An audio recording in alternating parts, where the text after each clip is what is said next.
7-4, really well backed here, favourites.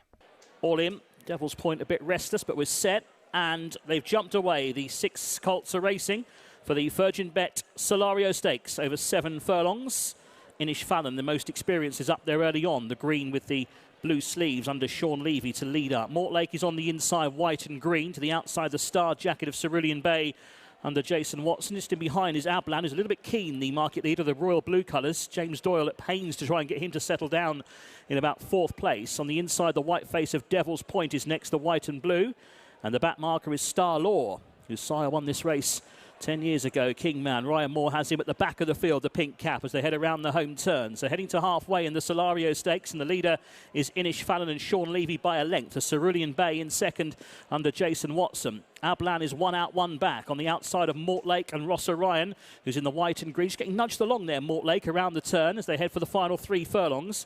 Aablan's up on the outside, has got clear sailing. He's being tracked by Star Law, and just shaken up is Devil's Point, the Foss Lass winner, as they come down with just over 2 to go. Still there, Inish Fallon on the far side. The centre, Cerulean Bay. Aablan, every chance, is 3 wide. Mortlake is looking for a passage through. Star Law is yet to pick up, and then Devil's Point as they come down for the final furlong. It's still Inish Fallon in front. Here comes Star Law now, quickening up on the outside for Ryan Moore to throw out the challenge. Aablan in between them. Mortlake has not picked up, but inside the furlong they go. Inish Fallon far side, near side Star Law. Aablan between them is finishing best for James Doyle, and Aablan is getting up for Godolphin. Aablan got up to win the Solario Stakes and tip out Inish Fallon, who ran a great race in second, and they're ahead of the others with Star Law not far away.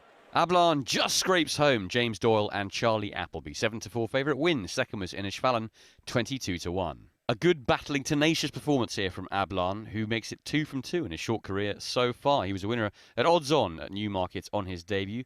That came just a few weeks ago, and he's been turned out again fairly quickly here by Charlie Appleby, and James Doyle has really got him rolling inside the final half furlong. It looked as though it could have gone any of 4 ways actually, but in the end Aablan sticks his neck out, and surely further in time will suit. But for now, the Solario goes the way of Aablan. Well, James Doyle, when he wins the Solario Stakes, the horses he wins on, they tend to do okay. Kingman won it, what was it, in 2013, Massa in 2017, they did all right. What about Aablan's performance today, James? I was pleased with him. I mean, it was a big step up for him in terms of his first race. We knew he had ability going into his first run, but the race was a bit messy. They didn't really go much of a gallop, and I had to pop him out and lose cover with like 4 or 3 to run and ask him to go for home, and he kind of got a bit lost, pricked his ears, and it probably looked a bit workmanlike. So coming here today, bigger step, and you know, we had plenty to learn about him again today, and I thought he really pleased me, to be honest. He's quite flamboyant in his slower paces, and he had me sweating a bit down at the start, but in the race he was quite good. I mean, we obviously had the widest stall, but he popped out well, and we were able to just get cover immediately, which was quite nice. Took a little time to just settle down into a rhythm, and then as I kind of ridden him in his work, he doesn't do anything electrically quick. He just goes through his gear, so I was happy once we straightened up to just peel him out and let him gradually go for home. And you know, they came around him, they all had a crack at him, and he showed he's a high quality animal, and he's got the will to win, which is very pleasing in a horse at the early stages of his career. Yeah. I mean, we look at it and we think, okay, he's run twice now, and both times he's looked the superior horse, but it's not all quite there yet. Is it just simply a case of he's young, he's green, he's a little bit slow in picking things up, but this will bring him on enormously?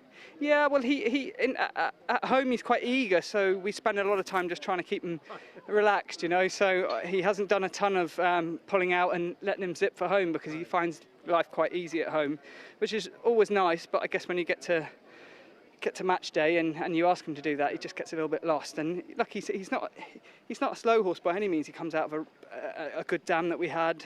You rode promising run. You're at one or two. Exactly. She won the Rockfell. She was quite speedy, and as we know, Dubai puts all kinds of qualities that you need in a top flight racehorse. So look, it's early days, but I think we can kind of dream a bit with this fella, because he's kept showing up for us the twice we've run him. So. Well, just before you go, the last thing is you talk about dreaming about him, because obviously he's getting quotes for the Dewhurst, the Guineas, etc. And a lot of people have spoken about Charlie's form this season, with the 3-year-olds in particular. How important is it for a horse like him, Arabian Crown, etc., to start emerging at this juncture of the season? Well, that's it. And you know, Charlie has mentioned that quite a bit. You know, we're it's proven that, you know, our older horses, we've lost a few real good stalwarts in the stable that have retired, and they leave a big gap. And then when our 3-year-olds are just not where we'd like them to be, you kind of heavily rely on the 2-year-olds. And Charlie's spoken about that, and you know, he hoped that we'd have a group winning 2-year-old. If not, you know, I know we've got steps to make, but we're hopefully on the right track with this fella and Arabian Crown. The form's all kind of there, so they're 2 potentially top flight horses to dream about. So yeah, it's hopefully things are looking a bit brighter. Yeah, It is worth smiling for. Well done, James. Thank you. Thanks. The 14